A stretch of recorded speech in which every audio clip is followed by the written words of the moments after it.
Първата вълна на хип-хопа е много преди първата вълна на хип-хопа.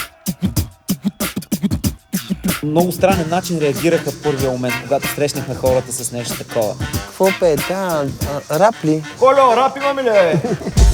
Тази вечер с нас е и рап нация, които искат да представят своя рецитал. Не, ти си пулен.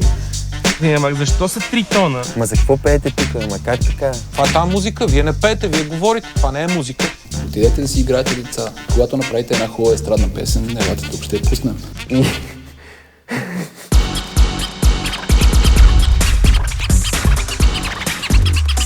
Но ето, какво се превърна, стигна там, че това е едно от най-продаваемите неща в момента. Цялото това нещо, което направихме е заради културата, заради хип-хопа, заради рапа.